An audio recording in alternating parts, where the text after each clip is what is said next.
الحمدللہ رب العالمین والصلاة والسلام علی خاتم النبیین اما بعد فاعوذ باللہ من الشیطان الرجیم بسم اللہ الرحمن الرحیم الصلاة والسلام علیک یا رسول اللہ وعلی آلک واصحابک یا حبیب اللہ الصلاة والسلام علیک یا نبی اللہ وعلی آلک واصحابک یا نور اللہ۔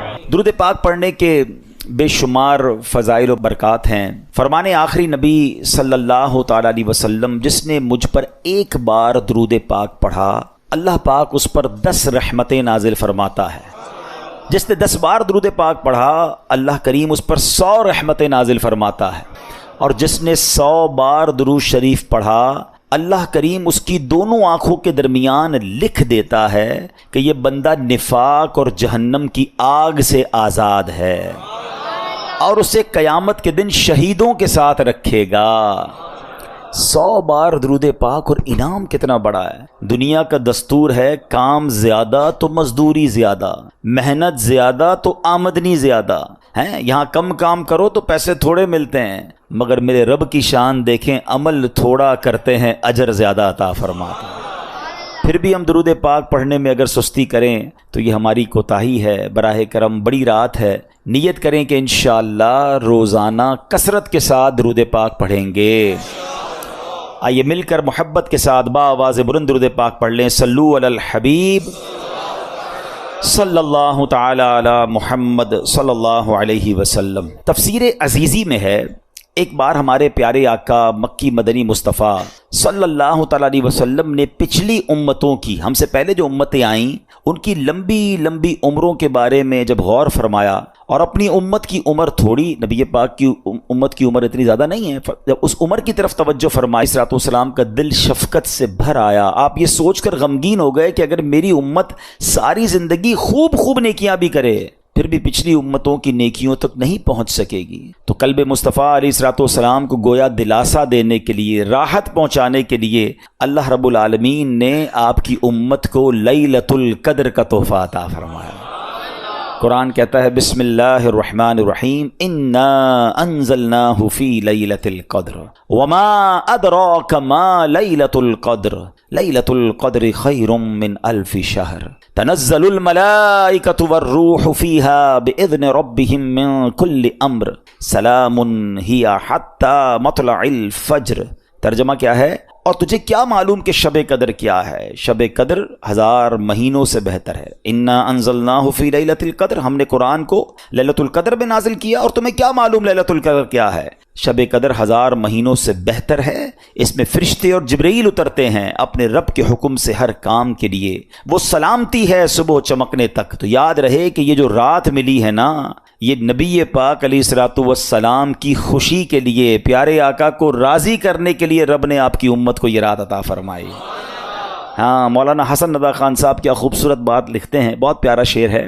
آپ لکھتے ہیں جتنا میرے خدا کو ہے میرا نبی عزیز، جتنا میرے خدا کو ہے میرا نبی عزیز، کونین میں کسی کو نہ ہوگا کوئی عزیز، کونین میں کسی کو ہوگا نہ کوئی عزیز۔ آگے لکھتے ہیں جو کچھ تیری رضا ہے خدا کی وہی خوشی، جو کچھ تیری خوشی ہے خدا کو وہی عزیز۔ تو ایسی شان ہے ہمارے آقا علیہ الصلوۃ والسلام کی، تو جہاں اس رات کے لیے ہم نے اپنے رب کا شکر ادا کرنا ہے، وہاں نبی پاک علیہ الصلوۃ والسلام کا بھی شکریہ ادا کرنا ہے کہ انہوں نے ہماری فکر کی۔ کتنے شفیق ہیں آقا کہ ہماری عمریں تھوڑی تھیں، ہم پیچھے رہ جاتے۔ پیارے آقا تو نیکوں کے سردار ہیں نا،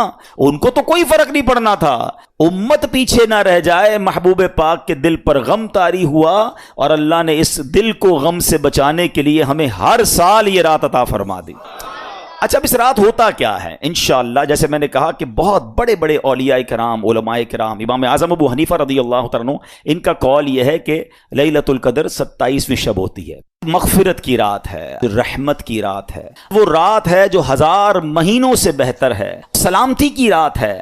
حضرت عبداللہ ابن عباس رضی اللہ تعالیٰ عنہ سے روایت ہے کہ سرکار دو عالم صلی اللہ تعالیٰ علیہ وسلم نے فرمایا جب شب قدر آتی ہے تو اللہ پاک کے حکم سے حضرت جبرائیل علیہ السلام ایک سبز جھنڈا لیے فرشتوں کی بہت بڑی فوج کے ساتھ زمین پر نزول فرماتے ہیں، اس سبز جھنڈے کو کعبہ شریف پر لہرا دیتے ہیں۔ میں رک جاتا ہوں، موضوع کچھ اور ہے، مگر آپ نے دیکھا ہم ہر بیان میں کچھ نہ کچھ عشق رسول کی بات بھی کرتے ہیں، کوئی ایک بات انڈرسٹینڈ بھی کرتے ہیں۔ کون جھنڈا لہرا رہا ہے؟ جبریل امین۔ فرشتے کوئی بھی کام اللہ کی مرضی کے بغیر نہیں کرتے، معصوم ہے نا۔ اور جھنڈا کون سا لہرا رہے ہیں؟ کون سے کلر کا ہے؟ سبحان اللہ، اب سمجھداروں کے لیے اشارہ کافی ہے۔ پرچم لگانا، وہ بھی سبز پرچم لگانا اور مبارک ساعتوں میں لگانا، یہ فرشتوں کا طریقہ، یہ اللہ کے حکم سے ہوتا ہے۔ مبارک ہو ان کو جو نبی پاک کی ولادت میں اور آقا کی خوشی میں پرچم لہراتے ہیں۔ ایک اور بات بتا دوں، حدیثوں میں یہ بھی مضمون موجود ہے کہ قیامت کے دن بھی نبی پاک کو پرچم عطا کیا جائے گا،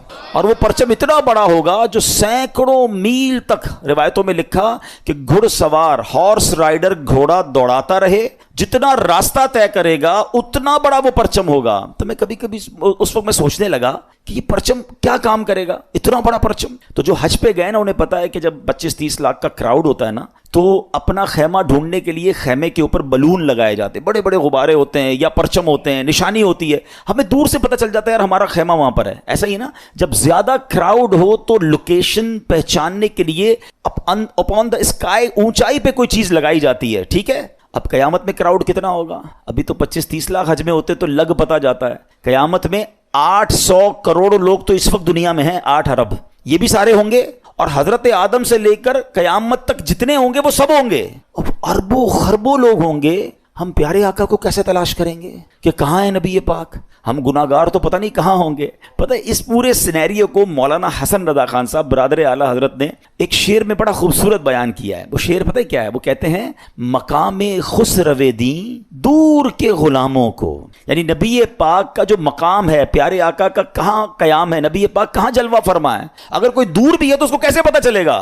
مقام خسرو دیں دور کے غلاموں کو لوائے حمد کا پرچم بتا رہا ہوگا۔ تو آقا کا پرچم دیکھ کر پرچم والے پہچان جائیں گے، چلو چلو میرے آقا وہاں پر ہیں۔ ایک روایت کے مطابق ان فرشتوں کی تعداد، آپ کو پتہ ہے کتنے فرشتے آتے ہیں؟ فرمایا ان فرشتوں کی تعداد روئے زمین کی کنکریوں سے بھی زیادہ ہوتی ہے، یعنی پوری دنیا میں جتنے کنکر ہیں نا، انسان تو چھوڑ دیں، ان کنکریوں کی تعداد سے زیادہ فرشتے زمین پر نازل ہوتے ہیں، اور یہ سب سلام و رحمت لے کر نازل ہوتے ہیں۔ حدیث پاک میں آتا ہے حضرت جبریل علیہ السلام کے 100 بازو ہیں، جن میں سے وہ صرف 2 بازو کھولتے ہیں آج کی رات، اور فرمایا 2 بازو مشرق و مغرب میں پھیل جاتے ہیں۔ پھر حضرت جبریل علیہ السلام فرشتوں کو حکم دیتے ہیں کہ جو کوئی مسلمان رات نماز یا ذکر اللہ میں مصروف ہو اس سے سلام اور مصافحہ کریں۔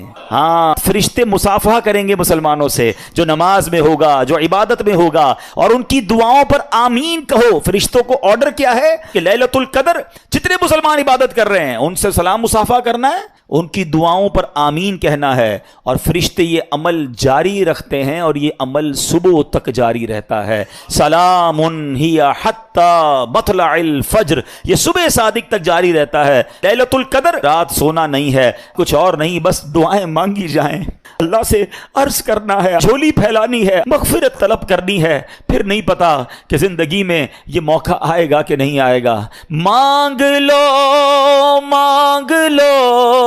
چشم تر مانگ لو، سبز گنبد کے سائے میں گھر مانگ لو، مانگنے کا مزہ آج کی رات ہے۔ لیلۃ القدر کی رات تو مانگنے کی رات ہے، گر گڑانے کی رات ہے۔ علماء پتہ ایک اور بات کہتے ہیں، ہمیں کیسے پتہ چلے کہ فرشتوں نے ہم سے سلام کیا ہے، فرشتوں نے ہم سے مصافحہ کیا ہے؟ کہا اگر لیلۃ القدر کی رات تمہیں ایک کپ کپی سی محسوس ہو، تمہاری آنکھوں سے آنسو بہنے نکلیں، تم پر رکت طاری ہو جائے، تو سمجھ لو فرشتے تمہیں ٹچ کر کے گئے ہیں، فرشتے تم سے ہاتھ ملا کر گئے ہیں۔ رونا ہے، گر گڑانا ہے، مانگنا ہے، بڑی مبارک رات ہے۔ پڑھنا کیا ہے؟ بی بی عائشہ صدیقہ رضی اللہ تعالی عنہا نے نبی پاک علیہ الصلوۃ والسلام سے عرض کی، حضور اگر میں لیلۃ القدر کو پالوں تو میں کیا پڑھوں؟ تو پیارے آقا نے جو دعا تعلیم ارشاد فرمائی، آئیے مل کر 3 بار پڑھ لیتے ہیں۔ اللہم انک عفو کریم تحب العفو فاعف عنا یا غفور یا غفور یا غفور۔ اللہم انک عفو کریم تحب العفو فاعف عنا یا غفور یا غفور یا غفور۔ اللہم انک عفو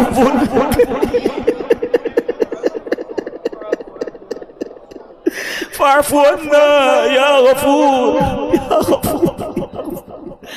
کتنی پیاری دعا ہمارے آقا ہمیں سکھا گئے کہ اللہ سے کیا کہنا ہے، اللہم انک عفو، اللہ تو معاف کرنے والا ہے، تحب العفو، معافی کو پسند کرتا ہے، فاعف عنا، اللہ ہمیں بھی معاف کر دے۔ بہت امید ہے، بہت امید ہے، وہ بڑا کریم ہے، اس کی رحمت یہی تو چاہتی ہے ہم بخشے جائیں۔ یہ کیوں ہمیں رمضان ملا، یہ کیوں عشرہ رحمت آیا، یہ کیوں عشرہ مغفرت آیا، جہنم سے آزادی کا عشرہ۔ آپ دیکھیں تو صحیح رحمت کا پلان کیسا ہے کہ کہیں نہ کہیں میرے بندوں کی بخشش ہو جائے، کبھی تو کوئی ایسا کام کر لے کہ اس کی بخشش ہو جائے۔ پھر لیلۃ القدر بھی عطا فرما دی اس مہینے میں۔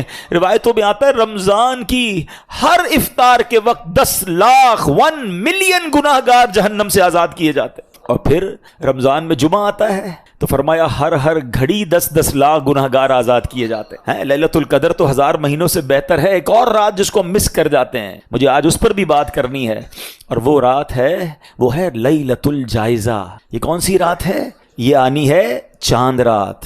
ہاں، اس کو مس کر جاتے ہیں ہم۔ یہ بڑی کمال کی رات ہے۔ جائزہ کس کو کہتے ہیں؟ عربی میں جائزہ کہتے ہیں انعام، انعام کی رات ہے یہ رات ہے۔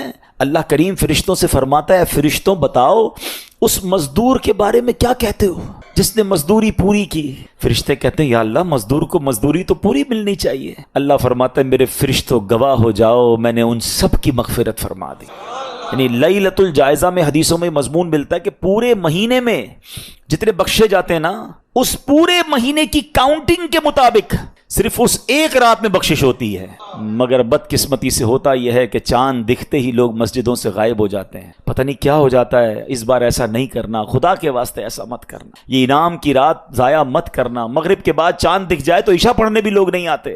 ہم زبان سے تو نہیں کہتے، مگر ہم پریکٹیکلی میسج پتہ کیا دیتے ہیں کہ اے شیطان، جب تک تو بند تھا نا تب تک ہم رحمان کے بندے تھے، جب تک ہم اللہ کی مان رہے تھے، جیسے ہی تو آزاد ہوا اب ہم نے اللہ سے تعلق چھوڑا، اب ہم تیرا ویلکم کریں گے، اب تیری باتیں مانیں گے۔ ہم کیا کرتے ہیں؟ ہم کیوں رب کو ناراض کر بیٹھتے ہیں؟ ارے اللہ نے اتنا دیا، اتنی رحمتیں، اتنی برکتیں، اتنی اسپرچویلٹی، اتنی روحانیت ملی آپ کو، کیا 2-4 دن میں ہی ختم کر دو گے؟ ایسا مت کرنا۔ بہت رمضان ہم نے ایسا کیا ہے۔ اس بار آ گئے ہو نا رحمت کے گھر میں، اس بار آ گئے ہو نا اللہ کی بارگاہ میں، اب جڑ جاؤ، اب واپس مت جانا۔ خود بتاؤ کتنا لطف ہے۔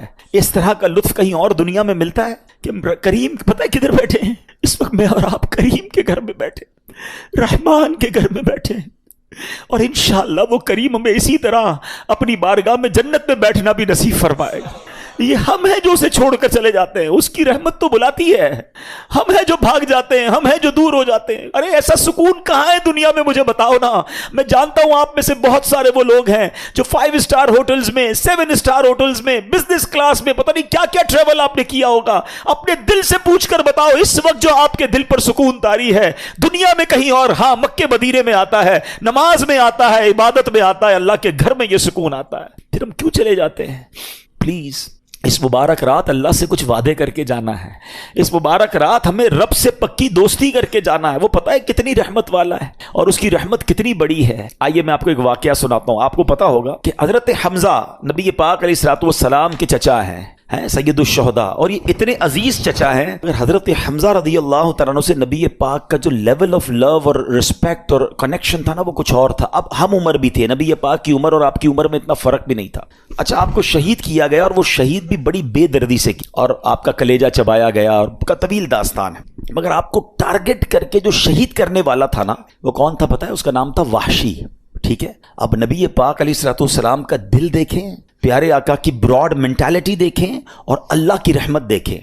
نبی پاک علیہ الصلوۃ والسلام نے وحشی کے پاس ایک قاصد بھیجا، اس واقعے کے کچھ عرصے کے بعد ایک میسنجر بھیجا اور کہا کہ جاؤ وحشی کو اسلام کی دعوت دو۔ دشمن، چچا کو قتل کرنے والا، مگر دل دیکھیں کہ یہ بھی کسی طرح اسلام میں آ جائے ہیں۔ اب ذرا نیگوشیشن دیکھیے گا، ہونا کیا چاہیے؟ لاجک یہ کہتی ہے کہ بندہ کہے یار مجھ جیسے گناہگار کو اتنی بڑی آفر، چلو یار اسلام قبول کر لیتا ہوں۔ مگر وحشی نے عجیب سا جواب دیا ہے، وہ کہتے ہیں کہ آپ یہ کہتے ہیں، اپنے نبی کو کہو کہ آپ تو یہ کہتے ہیں کہ جس نے کسی جان کو قتل کیا، اللہ کا شریک ٹھہرایا، زنا کیا، تو قیامت کے دن اس کے لیے تو عذاب دگنا کر دیا جائے گا اور وہ ہمیشہ اس میں رہے گا۔ میں نے تو یہ سارے کام کیے ہیں، تو کیا میرے لیے کوئی رخصت ہے؟ مطلب یہ ساری لسٹ تو میں نے کر کے بیٹھا ہوا ہوں، اسلام کی دعوت جاری ہے اور وہ اپنی طرف سے ایک ڈیمانڈ کریٹ کر رہا ہے۔ تو نبی پاک علیہ الصلوۃ والسلام نے جب یہ پیغام سنا نا، تو اللہ کریم کی طرف سے قرآن کی یہ آیت نازل ہوتی ہے۔ دیکھو میرا رب کیسا رحیم ہے، ارشاد ہوتا ہے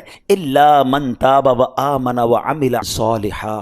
ترجمہ کیا ہے؟ مگر جو توبہ کرے اور ایمان لائے اور اچھا کام کرے، یعنی اللہ بخش دیتا ہے اسے جو توبہ کر لے، ایمان لے آئے اور اچھے کام کرے۔ تو جب یہ دوبارہ آیت بھیجی گئی کہ دیکھو اللہ نے آیت نازل کر دی ہے، اگین قاصد جاتا ہے کس کے پاس؟ وحشی کے پاس، کہ اللہ کی طرف سے یہ میسج آ گیا ہے۔ تو وحشی کہتا ہے یہ شرط تو بڑی سخت ہے، ممکن ہے میں اس پہ عمل نہ کر سکوں، ٹھیک ہے ایمان لے آؤں گا، مگر بعد میں اچھے کام نہ کر سکوں تو پھر میرے لیے کیا حکم ہوگا؟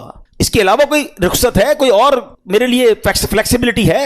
اللہ اکبر۔ آپ دوبارہ اگر شاید سینیریو میں جو سمجھانا چاہ رہا ہوں کہ نیگوشیشن کس سے ہو رہی ہے؟ جس نے پہلے ہی بہت زیادہ ہرٹ کیا ہوا ہے، جس نے پہلے ہی بڑی ان کو معاف کر دینا ہی بڑی بات تھی، مگر نیگوشیشن ہو رہی ہے۔ وہ کہتے ہیں اور کوئی رخصت ہے؟ میں کیسے اچھے کام کروں؟ ضروری تو نہیں اچھے کام کروں، نہیں بخشا گیا پھر مارا جاؤں گا۔ تو اب جب نبی پاک علیہ الصلوۃ والسلام کے پاس یہ میسج پہنچتا ہے تو قرآن کی ایک اور آیت نازل ہوتی ہے، بے شک اللہ اسے نہیں بخشتا جس نے اس کے ساتھ کفر کیا، اور کفر سے نیچے جو کچھ ہے اللہ جسے چاہے معاف کر دیتا ہے۔ یعنی کفر نہ ہو، شرک نہ ہو، اللہ جسے چاہے معاف کر دیتا ہے۔ اگین یہ آیت وحشی کے پاس بھیجی گئی، دیکھو ایک اور پیغام آ گیا، ایک اور میسج، ایک اور فلیکسیبلٹی۔ ہائے ہائے ہائے، پتہ کیا کہتا ہے؟ کہتا ہے اس میں بھی تو ایک آپشن ہے نا، اللہ جسے چاہے بخش دے، کیا پتہ میری مغفرت نہ ہو، کوئی اور رخصت ہے تو بتائیں۔ سوچ رہے ہیں بات؟ اب انڈرسٹینڈ کر رہے ہیں کیا نیگوشیشن کا لیول ہے؟ کوئی اور بات ہے تو بتائیں۔ اس پہ بھی تو رب نے یہی فرمایا نا، اللہ جسے چاہے بخش دے، ہو سکتا ہے میری بخشش نہ ہو، میں نہ بخشا جاؤں، پھر کیا ہوگا؟ اللہ اکبر۔ ابھی بھی مجھے شبہ ہے، جب یہ میسج گیا نا تو اب قرآن کی ایک اور آیت نازل ہو، ہائے ہائے ہائے، میں رب کی عطا پر قربان جاؤں، رب کی رحمت پر قربان جاؤں۔ ارشاد ہوتا ہے، اب اس کا ترجمہ سنو اور ایمان تازہ کر لو۔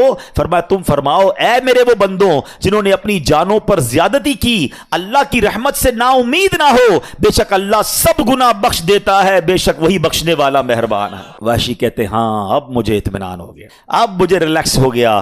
اللہ اکبر، وہ کلمہ پڑھ کر مسلمان ہو گئے۔ اے میرے پیارے اسلامی بھائیوں، اب ذرا سوچئے، آپ کو پتا ہے حضرت وحشی کو اب رتبہ کیا مل گیا؟ ایمان لائے نا، کس کی بارگاہ میں آ کر؟ نبی پاک کی بارگاہ میں آ کر اللہ کے نبی کو ایمان کی حالت میں دیکھا۔ صرف اسلام نہیں ملا، صرف مغفرت کی گارنٹی نہیں ملی، بلکہ حضرت وحشی کو صحابی ہونے کا درجہ بھی مل گیا۔ اب ہم ان کے نام کے ساتھ حضرت وحشی رضی اللہ تعالیٰ لکھیں، کیونکہ وہ اسلام لے آئے اور اسلام لانے کے بعد پچھلے سارے گناہ معاف ہو جاتے ہیں۔ اللہ اکبر۔ مگر ایک اور کمال پتہ ہے کیا ہوا؟ جب یہ سب کچھ ہو گیا نا تو اب ایک صحابی رسول نے عرض کی حضور یہ حکم صرف وحشی کے لیے ہے؟ یہ جو آفر تھی یا قرآن کی آیتیں نازل ہوتی گئیں، کیا یہ حضرت وحشی کے لیے یہ ہے؟ یہ سارے مسلمانوں کے لیے ہے؟ سنو میرے آقا فرماتے ہیں یہ تمام مسلمانوں کے لیے ہے۔ ہائے ہائے ہائے، اس خوبصورت واقعے سے یہاں نبی پاک کا جو اوپن ہارٹ ہے، نبی پاک کی جو براڈ مینٹالٹی ہے، نبی پاک کی جو معافی اور درگزر ہے، وہ بھی سیکھنے کو مل رہا ہے کہ اپنے چچا کو شہید کرنے والے کو کسی طرح مسلمان کر لوں، وہ ایمان لے آئے، ارے کچھ بھی کر کے اس کے لیے باقاعدہ آفرز کریٹ کی جا رہی ہیں۔ یہ کیسا دل گردہ ہے، اور ہم اس نبی علیہ الصلوۃ والسلام کے امتی ہو کر چھوٹی چھوٹی باتوں پر دشمنیاں لگائے بیٹھے ہیں، رشتہ داریاں کاٹے بیٹھے ہیں، اپنے دوستوں سے اپنے رشتہ داروں سے نہیں ملتے ہیں۔ ایسا نہ کریں۔ دیکھیں یہ اسلام ہے، اور پھر اس کے بعد اللہ کی رحمت تو دیکھو کہ رب نے کیا کیا ارشاد قرآن میں فرما دیے، لا تقنطوا من رحمت اللہ، اے میرے بندوں میری رحمت سے مایوس نہ ہونا، اللہ سارے گناہ معاف فرما دیتا ہے۔ تو اگر آج ہم بھی گناہ گار ہیں، اگر آج ہم بھی خطا کار ہیں، تو ہمیں اپنے رب کی رحمت سے امید رکھنی ہے۔ سبحان اللہ۔ اور پھر اللہ کی رحمت سے مایوس نہیں ہونا۔ ایک اور واقعہ سنیے، حضرت سیدنا زید بن اسلم رضی اللہ تعالیٰ عنہ سے مروی ہے، کہتے پہلی امت میں ایک شخص کثرت سے اپنے نفس پر سختی کرتا تھا اور لوگوں کو رحمت الہی سے مایوس کرتا تھا۔ جب اس کا انتقال ہوا تو کسی نے خواب میں دیکھا کہ وہ اللہ عز و جل کی بارگاہ میں حاضر ہے اور عرض کر رہا ہے، اے میرے رب، میرے لیے تیری بارگاہ میں کیا اجر ہے؟ تو بارگاہ الہی سے جواب ملا، آگ۔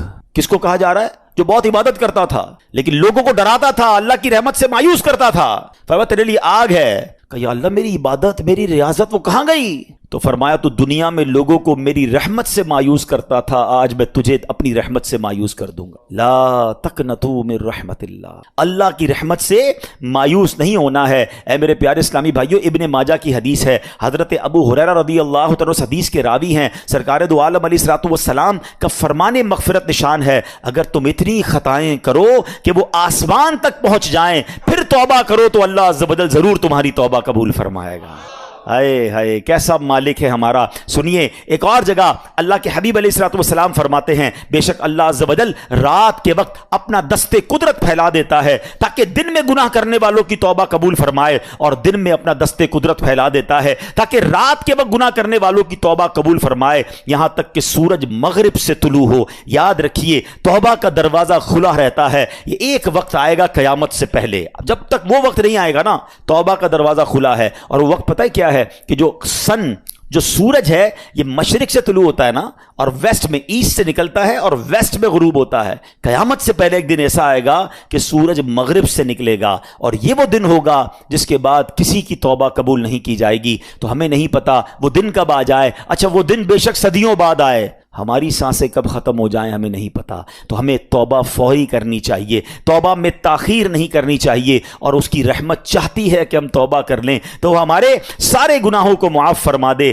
اللہ اکبر۔ ایک اور خوبصورت حدیث پاک سنیے، حضرت سیدنا انس بن مالک رضی اللہ تعالیٰ سے مروی ہے کہ میں نے نبی پاک علیہ الصلوۃ والسلام کو یہ فرماتے ہوئے سنا ہے، اللہ عز و جل ارشاد فرماتا ہے، اے ابن آدم، اگر تیرے گناہ آسمان کی بلندی تک پہنچ جائیں پھر تو مجھ سے مغفرت کا سوال کرے، میں تیری مغفرت فرما دوں گا اور اس کی ذرہ برابر پرواہ نہ کروں گا۔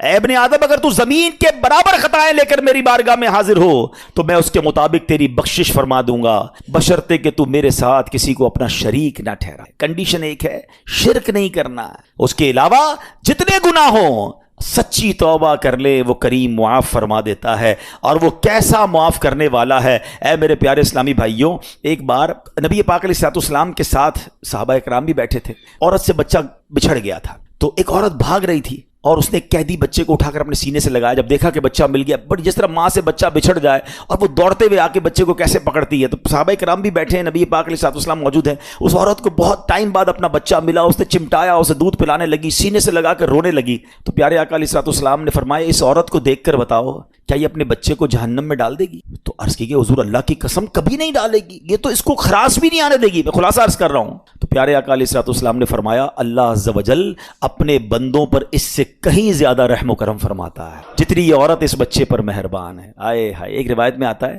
اللہ کی 100 رحمتیں ہیں، اللہ نے اس دنیا میں ایک رحمت ہی نازل فرمائی ہے۔ اچھا، اس رحمت کا صلہ پتہ ہے کیا ہے؟ یہ ماں جو ہم سے پیار کرتی ہے، جو والد ہمارا خیال رکھتا ہے، جانور اپنے بچوں کا خیال رکھتے ہیں، لوگ ایک دوسرے پر جو رحم کرتے ہیں، سب کچھ اس ایک رحمت کی برکت سے ہے۔ یہ ماں کا جو پیار ہے نا، ہر ماں اپنے بچے سے جو پیار کرتی، جان دینے کے لیے تیار ہو جاتی ہے، جانور بھی اپنے بچوں سے پیار کرتے ہیں۔ روایتوں میں آئیے سب اس ایک رحمت کا صلہ ہے جو پوری دنیا میں آپ کو رحم نظر آتا ہے۔ فرمایا 99 رحمتیں قیامت کے دن کے لیے باقی رکھی ہیں، اللہ قیامت کے دن وہ 99 رحمتیں شامل کر کے اپنے بندوں کی بخشش فرمائے گا۔ ہائے ہائے، کیسا رحیم، کیسا کریم ہے میرا مولا۔ اے میرے پیارے اسلامی بھائیوں، حضرت سیدنا جابر بن عبداللہ سے مروی ہے کہ نبی پاک علیہ الصلوۃ والسلام کا فرمان، میری شفاعت میری امت کے کبیرہ گناہ والوں کے لیے ہے۔ اور اسی طرح ایک اور صحابی کے بارے میں آتا ہے کہ ایک اعرابی نے عرض کی، اب دیکھیں اللہ پر بھروسہ کیسا، کہتے حضور کیا قیامت کے دن گناہ گاروں کا حساب رب خود لے گا، اللہ حساب لے گا؟ تو نبی پاک علیہ الصلوۃ والسلام نے کہا ہاں وہ خود لے گا۔ تو اعرابی مسکرانے لگ گیا، ریلیکس تھا، اعرابی گاؤں سے آیا ہوا تھا، صحابہ دیکھ رہے ہیں۔ تو نبی پاک علیہ الصلوۃ والسلام نے اس سے مسکرانے کی وجہ پوچھی کہ جواب تو بڑا سیویئر تھا کہ کون حساب لے گا؟ اللہ لے گا۔ میں نے کہا اللہ لے گا، تو مسکرا رہے ہو؟ تو کہتا ہے جب کریم کسی پر قدرت پاتا ہے نا تو معاف کر دیتا ہے، جب حساب لیتا ہے تو درگزر فرماتا ہے۔ اے ہائے، نبی پاک نے فرمایا یہ اعرابی سچ کہہ رہا ہے، جان لو اللہ سے بڑا کریم کوئی نہیں، وہ سب کریموں سے بڑھ کر کریم ہے۔ کریم قابو پا لے نا تو پھر معاف ہی کر دیتا ہے، اس کو پتا ہے بندہ پھنس گیا ہے، اس کی پکڑ ہو گئی ہے، وہ معاف کر دیتا ہے، اور اللہ تو سب سے بڑا کریم ہے، سب سے بڑا معاف کرنے والا ہے۔ ایک کمال کا میں آپ کو واقعہ سناتا ہوں، حضرت موسیٰ علیہ نبینا علیہ الصلوۃ والسلام کے دور کا واقعہ ہے۔ اللہ کریم نے آپ کو حکم دیا کہ اے موسیٰ فلاں علاقے میں جاؤ، میرے ایک ولی کا انتقال ہو گیا ہے، تو اس کا جا کر نماز جنازہ ادا کرو، غسل کفن کا انتظام کرو۔ آپ ادھر گئے، آپ نے جب غسل کفن کے لیے کوشش کی تو لوگ کہنے لگے آپ کدھر آ گئے، یہ تو بڑا گناہ گار، بڑا بدکار اور زمانے کا بیکار شخص ہے، آپ اس کا جنازہ پڑھنے آئے ہیں۔ بہرحال آپ نے وہ سارا کچھ کر دیا، پھر اللہ سے کہا کہ یا اللہ بندے تو یہ کہہ رہے ہیں تیرا نافرمان تھا، گناہ گار تھا، اور تو فرماتا ہے تیرا ولی۔ اللہ نے فرمایا موسیٰ بات یہ بندے بات تو صحیح کر رہے ہیں، یہ جو کہہ رہے ہیں نا یہ سب ٹھیک کہہ رہے ہیں، مگر بات یہ ہے کہ اس بندے نے مرنے سے پہلے جب اس کی وفات کا وقت قریب آیا نا تو 5 کلمات کے ذریعے اس نے مجھے پکارا، اے موسیٰ میں نے ان 5 کلموں کی وجہ سے اس کی مغفرت فرما دی۔ حضرت موسیٰ نے کہا یا اللہ مجھے وہ 5 سینٹنس بتا دے، مجھے وہ 5 کلمات بتا دے کہ صدیاں گناہ کر کے اتنے بڑے گناہ گار کو صرف 5 کلموں کے لیے بخش دیا تو نے۔ اب ذرا ان 5 سینٹنس کی خوبصورتی، ڈیپتھ اور اللہ سے کنیکٹیوٹی سمجھیے گا۔ کاش یہ بات سمجھ آ جائے کہ توبہ کہتے کس کو ہیں، اللہ سے کنیکٹیوٹی کسے کہتے ہیں۔ ہم کانوں کو ہاتھ لگانا یا اللہ میری توبہ، ہمارے تو سٹائل ہی دوسرے ہیں نا۔ توبہ کسی اور شے کا نام ہے، توبہ کے لیے کوئی بہت بڑا اہتمام کرنے کی ضرورت نہیں ہے، بس دل سے ایک بار پکارنے کی ضرورت ہے، سچی پکار ہو جائے، ایک بار سچی کنیکٹیوٹی ہو جائے، وہ کریم پچھلے سارے گناہ معاف فرما دیتا ہے۔ اس پتہ ہے گناہ گار نے وہ 5 جملے کیا کہے، وہ کہتا ہے اے اللہ تو جانتا ہے کہ میں نیکوں سے محبت کرتا ہوں اگرچہ خود نیک نہیں ہوں، ذرا سوچئے میں خود نیک نہیں ہوں مگر تو جانتا ہے مجھے نیکوں سے پیار بڑا ہے۔ دوسرا سینٹنس کیا تھا، یا اللہ تو جانتا ہے میں گناہ گاروں سے بغض رکھتا ہوں، فاسقوں سے بغض رکھتا ہوں حالانکہ میں خود گناہ گار ہوں۔ سمجھ رہے بات کو، اپنے گناہوں کا اعتراف، اقبال جرم ہے۔ بندے کو کہو تو گناہ گار، بولتا ہے میں کدھر گناہ گار بھائی، مجھ سے بڑا تو نیکی کوئی، ہم تو پہلے یہی ماننے کے لیے تیار نہیں کہ میرے گناہ کتنے ہیں۔ اللہ کی بات دنیا سے چھپا لو، اللہ سے چھپتا نہیں کچھ، ادھر اقبال کریں، ادھر مانیں، ایکسپٹ کریں۔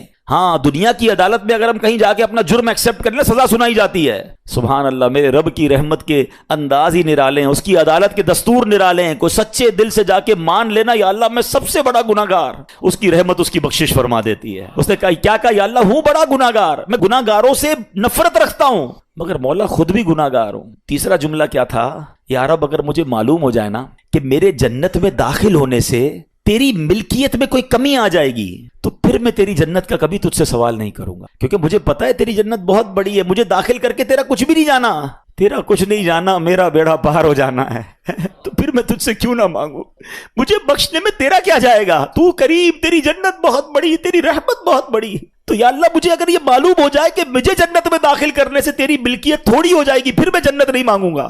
چوتھا سینٹنس کیا تھا، یا رب اگر مجھے معلوم ہو جائے کہ میرے جہنم میں داخل ہونے سے تیری ملکیت میں اضافہ ہو جائے گا تو میں جہنم سے تیری پناہ بھی نہیں مانگوں گا۔ اگر جہنم میں ڈالنے سے تیری ملکیت میں، تیرے ملک میں اضافہ ہو رہا ہے تو پھر مجھے ڈال دے جہنم میں راضی ہوں، مگر مجھے پتا ہے کہ مجھے جہنم میں ڈالنے سے تیری ملکیت میں کوئی اضافہ نہیں ہوگا، تو ویسے ہی مالک ہے، تو ویسے ہی خالق ہے، سب کچھ تیرا ہے۔ اور آخری جملہ سنیے، وہ کیا کہتا ہے، یا رب اگر تو مجھ پر رحم نہیں کرے گا تو پھر کون کرے گا۔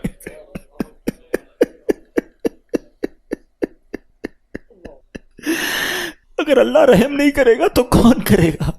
آج اس کی رحم کی بھیک لینے تو آئے ہیں، آج اس کے کرم کی خیرات لینے تو آئے، ہم مانتے ہیں یا اللہ، ہم سب ایکسپٹ کرتے ہیں، ہم نے بہت گناہ کیے، ہم نے بہت خطائیں کی، لوگوں سے ڈر لگتا رہا کہ کوئی دیکھ نہ لے، مالک معلوم تھا تو دیکھ رہا ہے، پھر بھی ہم نے گناہ کیے، دروازے بند کر کے گناہ کیے، لائٹ آف کر کے گناہ کیے، علاقے تبدیل کر کے گناہ کیے، ہم سب مانتے ہیں مولا، مگر یہ پتا ہے ہمیں بخش دے گا تو تیری رحمت میں کمی نہیں آئے گی، تیرا جائے گا کچھ نہیں، ہم بھی تیرے بندے ہیں، ہم بھی تیرے بندے ہیں، تیرے محبوب کے امتی ہیں مولا، تو رحم نہیں کرے گا تو کون رحم کرے گا۔ آج اسی توجہ کے ساتھ اپنے اعمال پر نظر کرنی ہے میرے پیارے اسلامی بھائی۔ ایسے کریم سے کوئی دور نہیں ہوتا ہے، ایسے کریم سے کوئی نافرمانی نہیں کرتا ہے، وہ کیسے بخشتا ہے، وہ کیسے معاف کرتا ہے۔ میں نے کہا نا ایک لمحے کی کنیکٹیوٹی چاہیے۔ حضرت عمر کا دور ہے اور ایک شرابی شراب کی بوتل لیے جا رہا ہے، حضرت عمر نے دیکھ لیا کہ بتاؤ اس میں کیا ہے، اب مجھے بتائیے، شراب کی بوتل ہے ہاتھ میں، حضرت عمر سامنے ہے، حضرت عمر کی عدالت ہے، آپ کا دبدبہ ہے، آپ کا ایک خوف ہے، آپ کا ایک رولنگ سسٹم ہے، اسے پتا ہے میں پکڑا گیا تو گیا، ریڈ ہینڈ گیا، اب تو آج مارا جاؤں گا. ڈرتے ڈرتے کہتا ہے حضور یہ سرکہ ہے. شراب کی بوتل میں کیا ہے؟ سرکہ ہے. حضرت عمر کہتے ہیں مجھے دکھاؤ. اب پلیز ٹرائی ٹو انڈرسٹینڈ کہ کتنا فرق ہوگا اس بندے اور حضرت عمر میں، اور یہ کتنی سیکنڈ کی کانورزیشن ہوگی. دیر از نو بگ کانورزیشن، کوئی زیادہ ٹائم ہی نہیں تھا. دیکھو یہ ہے توبہ. وہ بندہ دل ہی دل میں اللہ سے پتہ کیا کہتا ہے؟ اللہ آج بچا لے، آج عمر کے سامنے ذلیل ہونے سے بچا لے. مالک وعدہ کرتا ہوں آج کے بعد شراب نہیں پیوں گا. اس نے کوئی مسجد میں جا کر دعا نہیں کی، کوئی ہاتھ نہیں اٹھائے، کوئی چیخو پکار نہیں کی، بس دل سے پکارا اپنے اللہ کو، اللہ آج بچا لے، آج بچا. آپ کو پتہ کیا ہوا؟ ڈرتے ڈرتے اس نے شراب کی بوتل حضرت عمر کے ہاتھ میں دی، اور وہ شراب کی بوتل جب حضرت عمر کے ہاتھ میں جاتی ہے تو وہ سرکہ بن چکی ہوتی ہے. ایسا ہے میرا مالک، ایسا ہے میرا مالک. مجھے ایک بات بتاؤ یار، اللہ کو ہمارے کتنے گناہ پتہ ہے؟ کبھی سوچا ہے آپ نے؟ یہ گناہ لوگوں کو پتہ چل جائیں، سارے چھوڑو یار، 2-4 پتہ چل جائیں، ہماری عزت کا کیا حال ہوگا؟ کوئی منہ لگائے گا ہمیں؟ کوئی ساتھ بٹھائے گا ہمیں تھوکے گا بھی نہیں ہمارے منہ پر کہ تو ایسا انسان ہے، ہم تجھے کیا سمجھتے ہیں، تو یہ کرتا ہے اکیلے میں. اتنے گناہ سب اسے پتہ ہے، مگر سوچو نہ وہ کھانا روکتا ہے، نہ سانسیں روکتا ہے، نہ نعمتیں روکتا ہے، نہ ذلیل کرتا ہے. ارے ایسے کریم سے کوئی غداری کرتا ہے، کوئی ایسے کریم کی نافرمانی کرتا ہے، کوئی ایسے کریم کو چھوڑ کر جاتا ہے، کوئی اس کی عبادت سے منہ موڑتا ہے. ذرا سوچو تو صحیح ہم کر کیا رہے ہیں. خدا کی قسم رب سے محبت کرو، وہ بڑا کریم ہے. دیکھو نا کتنے عیب چھپائے، ہمیں عزتیں بھی دے رہا ہے. وہ پنجابی شاعر کہتے ہیں نا، ایک گناہ میرے ماں پیو ویکھن مینوں عمری منہ نہ لاویں. ایک گناہ میرے ماں پیو ویکھن مینوں عمری منہ نہ لاویں. لکھ گناہ میرا مالک ویکھے وہ پھر بھی پردے پاوے. دنیا میں 1-2 خطائیں ہو جائیں باپ باپ گھر سے نکال دیتے ہیں. ایسا نافرمان بیٹا نہیں چاہیے. اللہ کو تو سب پتہ ہے نا. میرے پیر و مرشد لکھتے ہیں نا اپنے کلام میں، تجھے تو خبر ہے میں کتنا برا ہوں، تجھے تو خبر ہے میں کتنا برا ہوں. تو عیبوں کو میرے چھپایا الہی، تو عیبوں کو میرے چھپایا الہی. بنا دے مجھے نیک، نیکوں کا صدقہ بنا دے مجھے نیک، نیکوں کا صدقہ.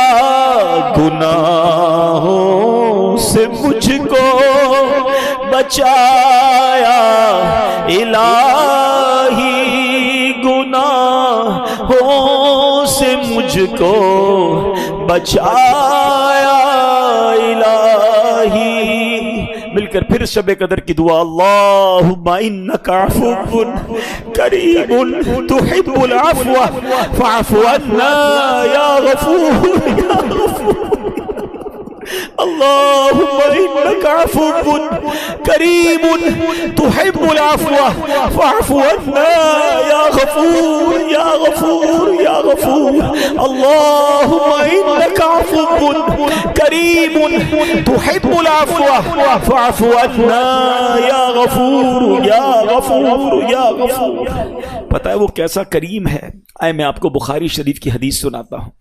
حضرت سیدنا ابو ہریرہ رضی اللہ تعالیٰ عنہ سے مروی ہے کہ جناب رسول اللہ صلی اللہ علیہ وسلم کا فرمان ہے، میرا بندہ جب کوئی گناہ کر لیتا ہے پھر کہتا ہے اے میرے مولا میں نے گناہ کر لیا ہے مجھے معاف کر دے، تو اللہ فرماتا ہے میرا بندہ جانتا ہے کہ اس کا کوئی رب ہے جو گناہ معاف بھی کرتا ہے اور پکڑ بھی لیتا ہے. اے فرشتوں گواہ ہو جاؤ میں نے اپنے بندے کو بخش دیا. پھر جتنا رب چاہتا ہے وہ ٹھہرا رہتا ہے، پھر اسے گناہ ہو جاتا ہے، پھر عرض کرتا ہے یا الہی میں نے گناہ کر دیا ہے بخش دے.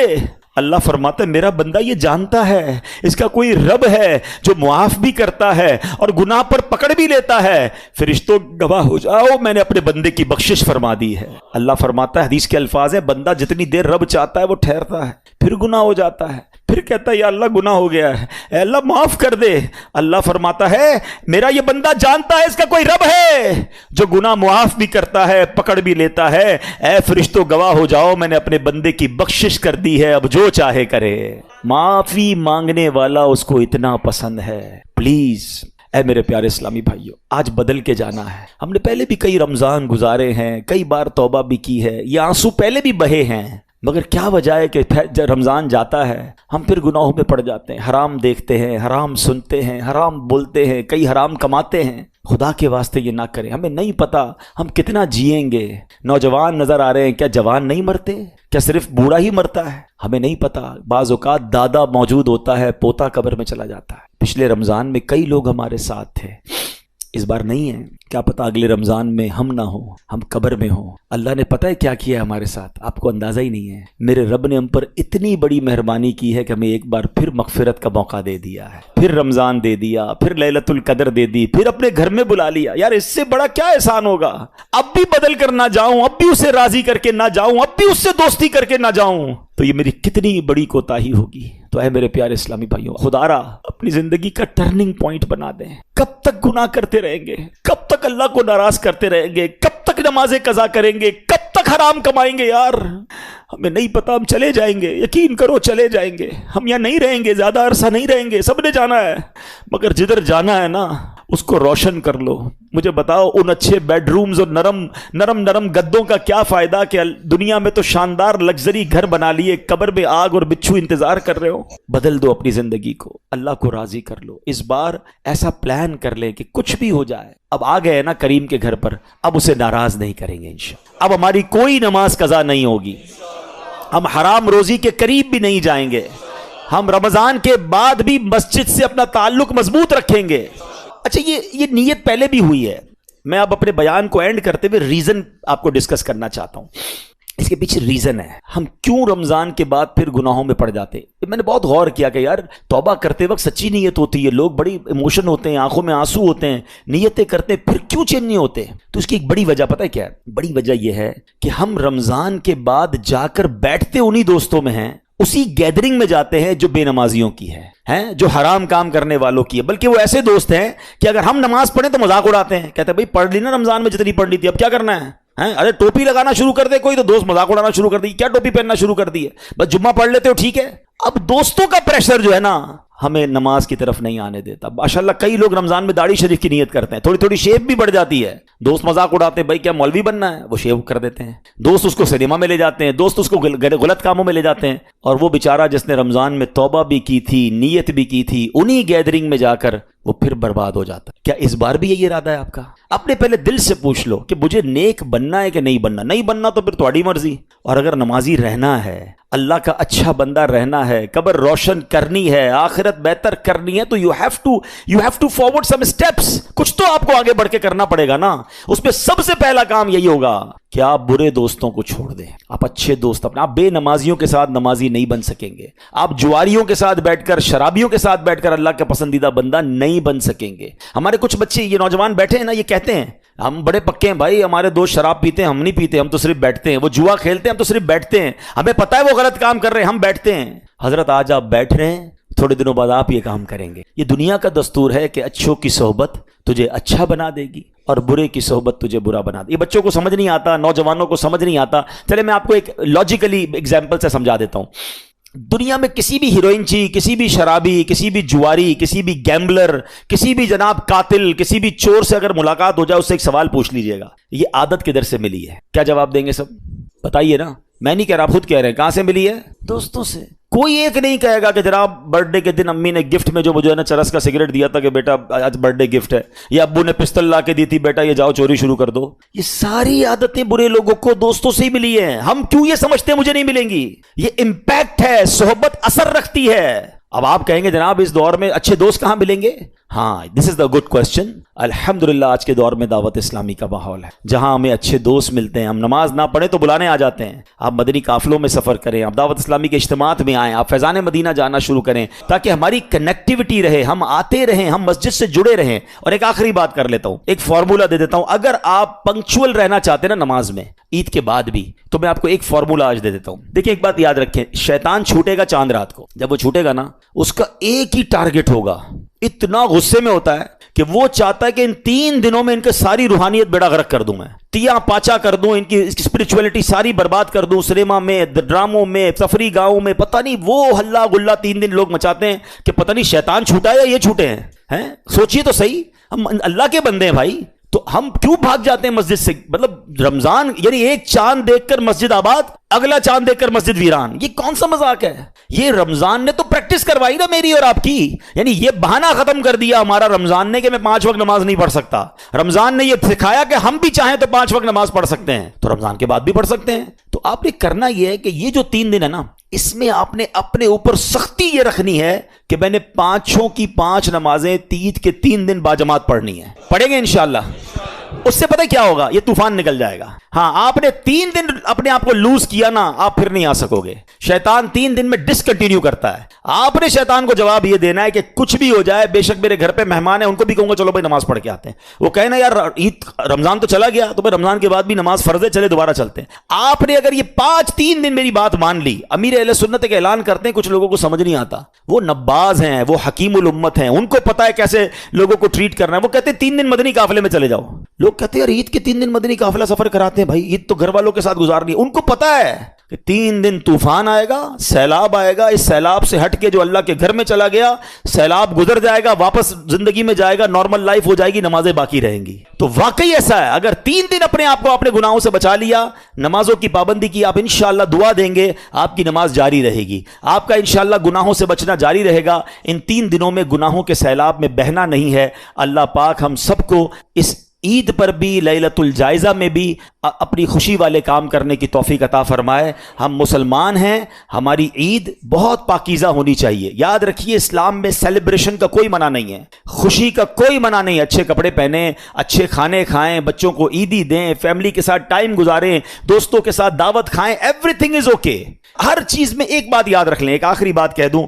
شیطان نے نا ہمارے ساتھ ایک اور گیم کی ہے, بڑی عجیب گیم کی ہے. شیطان نے ہمارے ساتھ گیم یہ کی ہے کہ ہم جب بھی خوشی مناتے ہیں نا, whenever we try to celebrate something, ہر خوشی میں شیطان نے اللہ کو ناراض کرنے والا کام ایڈ کروا دیا ہے. اب مجھے پہلے ایک بات بلند آواز سے بتائیں گے, خوشی دینے والا کون ہے؟ دولت دینے والا کون ہے؟ گھر دینے والا کون ہے؟ شادی کے لیے رشتہ ہمارے گھر پر بھیجنے والا کون ہے؟ شادی ہو گئی اس کے بعد اولاد دینے والا کون ہے؟ یہ ساری خوشیاں دینے والا اللہ. عقل مند کون ہوگا کہ جو خوشی دے اس کا شکریہ ادا کرے؟ دنیا بھی یہ کہتے ہیں نا, آپ کو کوئی گفٹ دے, آپ اس کو جزاک اللہ کہتے ہیں یار اتنا اچھا گفٹ دیا, اس کو ناراض نہیں کرنا. ہمیں شیطان نے اتنی بڑی بے وقوفی میں ڈالا ہے کہ جب اللہ کوئی خوشی دیتا ہے, ہم ہر خوشی میں اللہ کو ناراض کرتے ہیں. آپ کہیں کیسے؟ چلیں ابھی بتاتا ہوں آپ کو. شادی ہوتی ہے, کتنی مشکل سے ہوتی ہے. پوچھو ان ماں باپ سے جن کے بچوں کے رشتے نہیں آ رہے. آپ کے گھر میں شادی ہوئی, کون سا گناہ ہے جو شادی میں لوگ نہیں کرتے؟ ناچ گانے, ڈھول تماشے, میوزک, بے پردگی. اب تو وہ ہو رہا ہے جو زبان سے بھی ادا نہیں ہو پا رہا. ہوتا ہی نہیں ہوتا. لوگوں سے کہو یار کیا کر رہے ہو, خوشی میں چلتا ہے. خوشی میں نہیں چلے گا, خوشی چلی جائے گی, کیونکہ خوشی رب نے دی ہے نا. اگر وہ ناراض ہو گیا تو تمہاری خوشی چلی جائے گی. ہم نے دیکھا ہے 2-2 کروڑ روپے شادی پہ خرچ کیے, پتہ نہیں کانسرٹ کیے, ہنگامے کیے, ڈھول تماشے کیے, فائر ورکس کیے, اور آ کر تھوڑے دنوں بعد کہتے ہیں حضرت دعا کریں بچی سسرال میں خوش نہیں ہے, 4 سال ہو گئے اولاد نہیں ہے. تم نے اللہ کو ناراض کرنے میں کوئی کسر چھوڑی تھی؟ قرآن کہتا ہے لَإِن شَكَرْتُمْ لَأَزِيدَنَّكُمْ, تم میرا شکر ادا کرو میں تمہیں اور عطا کروں گا. اچھا اولاد دی اللہ نے, بڑی دعائیں کی, اللہ نے بچہ دے دیا. بچے کی برتھ ڈے میں کیا کرتے ہیں؟ کیا قرآن خوانی نہیں ہو سکتی؟ کیا نعت خوانی؟ کون کہتا ہے کیک نہ کاٹیں بھائی, کیک کھلائیں دوستوں کو, بلائیں فیملی کو, لیکن اس میں ڈھول تماشا کدھر سے آ گیا, میوزک کدھر سے آ گیا, بے پردگی کیوں شامل کی؟ ہمیں اندازہ ہی نہیں ہے ہم اللہ کو کیسے ناراض کر رہے ہیں. ہر خوشی پہ اللہ نے نیا گھر دیا, نئے گھر کی پارٹی کرنی ہے, دوستوں کو بلانا ہے, ادھر بھی ناچ گانے کرنے ہیں, ادھر بھی جوا ہونا ہے. اچھا جناب نیا بزنس شروع ہو رہا ہے. مجھے تو یہ سمجھ نہیں آتا کہ تمہیں نیا پلازا شروع کرنے کے لیے, نیا بزنس شروع کرنے کے لیے میوزیکل شو رکھنے کی کیا ضرورت ہے؟ کیا اب لڑکیاں دکھا کر, میوزک دکھا کر تمہارے اپارٹمنٹ بکیں گے؟ کیا آپ کا شاپنگ سینٹر ناچ گانے کے بغیر شروع ہی نہیں ہو سکتا؟ آپ خود سوچیں, آپ نیا کاروبار شروع کر رہے ہیں, یہاں سجدے ہونے چاہیے تھے یا صدقے ہونے چاہیے تھے. بلڈر آپ لوگوں کو پتہ نہیں کیا ہو جاتا ہے, اپنے پروجیکٹ کی جب بھی پروموشن کی آپ کو ویڈیو جاری کرتے ہیں, جناب اس کے کمرے دکھاتے ہیں, اس کی آفیسز دکھاتے ہیں, پیچھے میوزک لگا دیتے ہیں. ہر بندہ آپ کی ویڈیو دیکھے گا, آپ کو حرام کا گناہ ملے گا. آپ رب کو ناراض کر رہے ہیں, کیا وہاں کوئی اچھا سا کلام لگا دیں؟ یعنی عقل نہیں ہے کہ ہم ہر خوشی میں, ہر اسٹارٹ اپ میں, ہر بار اپنے رب کو ناراض کر رہے ہیں, اور پھر ہم کہتے ہیں ہماری نعمتوں کو نظر لگ گئی, کاروبار ٹھپ ہو گیا, بچے خوش نہیں ہیں. ہم نے کسر کیا چھوڑی ہے؟ دنیا کا دستور ہے یار, گفٹ دو, اور اگر سامنے والا شکریہ نہ دے, ہم آئندہ گفٹ نہیں دیتے. ہم اللہ کو الٹا ناراض کرتے ہیں ہر خوشی میں.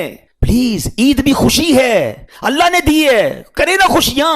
مزہ کیا ہے کہ میں اپنی عید بھی مناؤں, اللہ کے دو بندوں کو بھی عید کے تحفے دے کر ان کی بھی خوشیاں بڑھا دوں. لیکن نہیں, مجھے تو ناراض کرنا ہے اللہ کو, نمازیں قضا کرنی ہے, بے حیائی کرنی ہے, فلمیں, ڈرامے, گانے باجے. ارے بھائی, اسٹوروں پہ میوزک چلنا, ایسا لگتا ہے شیطان کا استقبال ہو رہا ہے. 1 مہینے سے بند تھا, چلو بل کے ویلکم کرتے ہیں. نہ کریں ایسا, ہم یہ بہت بڑی غلطی کر رہے ہیں.